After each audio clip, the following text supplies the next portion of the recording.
After an extensive review tonight, the FDA says menthol cigarettes likely pose a greater health risk than regular cigarettes. They say that's because menthol flavoring is more likely to attract younger smokers, and menthol smokers traditionally have a harder time quitting.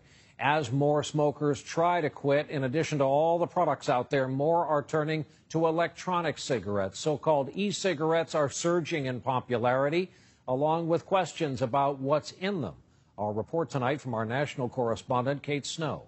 The number of people using e-cigarettes doubled from 2010 to 2011, with celebrities leading the way. On TV, it's got a bejeweled bottom.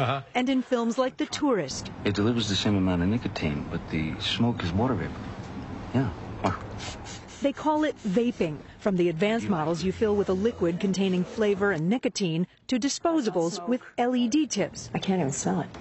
28-year-old Kyle Newton is CEO of Sevens Electronic Cigarettes outside Dallas. Newton lost his mom, a lifelong smoker, to cancer and sees his products as a life-saving alternative. There's over 4,000 chemicals traditionally in tobacco. We end up with about 12 or more, depending on the flavor. Flavors like watermelon and chocolate, which critics say attract younger people. At this vapor lounge, there's even a section on the menu called Like a Kid in a Candy Store. E-cigarettes are not yet regulated in the U.S., and the FDA warns consumers have no way of knowing whether they're safe. The marketing is way out ahead of where the science is.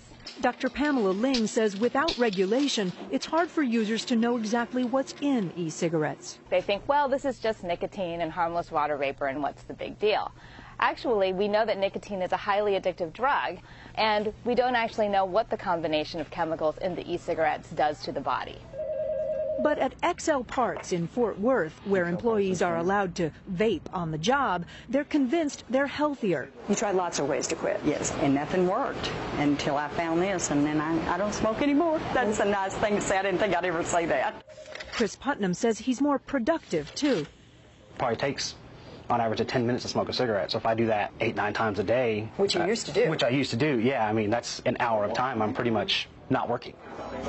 With sales expected to top $1 billion this year, it's no surprise all three big tobacco companies are now investing in e-cigarettes. That one's good.